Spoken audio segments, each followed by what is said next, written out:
जीजी बस करी गुड़ा कि और छोड़ी? नहीं नहीं बस कर इतने में चसनिया बढ़िया बन जाए। ये अच्छा की बड़की जीजी आ जाए बनाई लेती है ना, बिहान भूखा पियासा रह जाए, हिम्मत ही ना कहे बनावे का। हाँ वही कमारा तो कहन की आ जाए बनाई लिया जाए। पूजा पाठ जौन करे वाला बात तवन बिहाने बांध लिया जाए। जीजी वो तो बिहाने बांधबे करे ना, जुठ मिठार ना हो जाए। आ हीरे मरी मैया आओ भजीजी करे तक नहीं तिला बचाए है पूजा करे की ताई की नहीं कि कुल यही में मिलाई दे। बड़की जीजी तू तो जवनी मिया चौकाए दादा, हम तो डराइन गए। अरे बड़की जीजी पूजा वाला तो हमारे सब पहले निकाल के धई दिहन फरचे पूजा वाले घरा में। अच्छा भले केहू बहिनी धई दिया तो गए नहीं, हमार तो जियरे उड़ी गा रहा। हाँ बहिनी मऊ के पैसा हो जात है कि दुकानियों पर नहीं मिलत घट जात है तब। अरे बहिनी सामान तो मंगाए धैले है हमारे सब पहले से। जानी थी बहिनी तिलवा वाले दिन न तिल झियरे मिले जल्दी से और न गंजी मिले, जब न दुकान पे जा वही दुकान पे चुका रहा था। ये बहिनी है महंगाओ भी कई लागत है महंगाओ है। जान लिया बहिनी जवन 20-25 रुपए का सामान रहा था वका 45-50 रुपए में दिया थे दुकानदार। हाँ सही कहा था बहिनी। एक हमारा बहिनी सामान अमान पहले मंगाए के धाई लिए के चाहिए। अब बड़की जीजी पिछली दैया देखी ना है सया से मरा ही गवागा कि आज लावा जाए बिहान लावा जाए, जरा जाए जौने दिन खरीदे गवागा वही दिन अक्का दुकान पे तिले नहीं रही गवा रहा। अरे हाँ बहिनी सही कहती है, पिछली दैया यही भावा रहा। अब बहिनी जौने दुकान पे जाए तौने दुकान पे तिला नहीं न नहीं तिल मिला रहा बहिनी तो कहन लावा गंजी खरीद लिया है। तो गंजी की दुकान पे गए ना बहिनी तो पता लगा गंजी खत्म बा। अब दशा देखा जान लिया बहिनी बाजारी भरे में छानी मारन है। तब कहूँ जाए के एक जने बूढ़ा उधारे रहे बेचारू कटी गंजी फंजी वहीं से लड़की आयन है सब। हे बहिनी हे ललकी गंजिया तो और नहीं हेरे मिलती। अरे बड़की जीजी पिछली दैया तो 4 सुतारा ले आवा गरहा सुतारा। का करबो बहिनी चौथी दिन सुतारा वाओ नहीं बचत सुतारा वाओ उहा सब लूट लिया थी। जा बड़की जीजी ये सब लूट मची रहा था का बताई तिलवा चौथिया का दिन गंजिया का। लेकिन जीजी अब की ठिकाई गए, अब की तो सहजन में ही गंगा में मिली गई गंजी वंजी जन लिया कभी हेरे का नहीं पड़ा। तो बहनी एक महीना पहले से हम ऑर्डर दे रहे नहीं तब क्यों न मिलती। जीजी तिलवा भूखा के ताई लड्डू बांधती है तो गणेश भगवान का काटू सहारा है ना गौतू। अरे लड़की सही कहे जीजी गावा हमारे दोनों जनी पुड़िया उब। हाँ शुरू करा जीजी गावा नहीं का नहीं लागत वैसे सुने सराय। भादौ के चौथे अंजोरिया तो दिन दोपहरिया नु हो। भादौ के चौथे अंजोरिया तो दिन दोपहरिया नु हो। सखिली हले जनम गजानन भैले शुभ मंगल हो।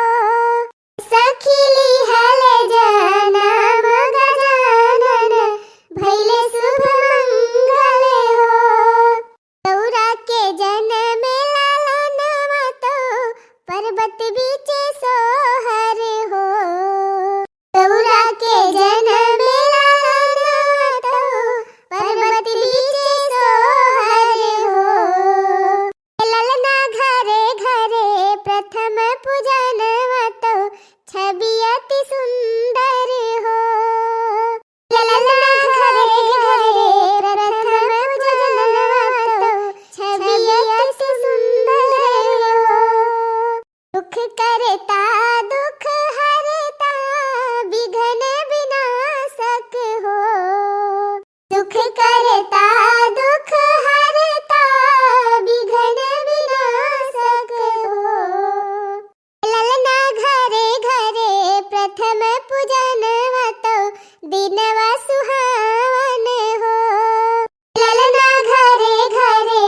मन से फूल आजू बरसै तो मनवा जे हरसई हो ललना देव गणे झूमी झूमी नाचै तो मंगल गावई हो ललना देव गणे झूमी झूमी नाचै तो मंगल गावई हो आजा हिमाचल लुटावै तो सोना और चांदी नु हो आजा हिमाचल लुटावै तो सोना और चांदी नु हो सखी मंगल गावे मैना नानी तो सोहरे सुनावई हो सखी मंगल गावे मैना नानी तो सोहरे सुनावई हो शिव गोदी खेलै गजानन दिन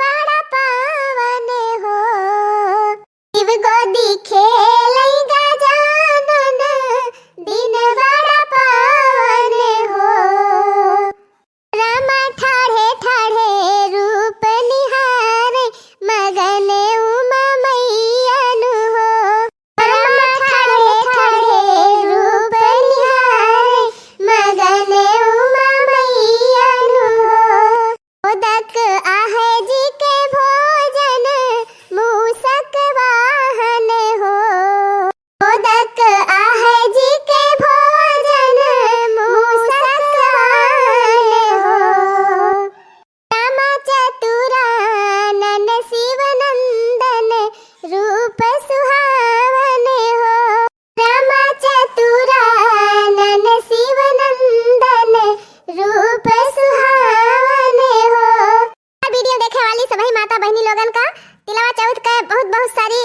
शुभकामना।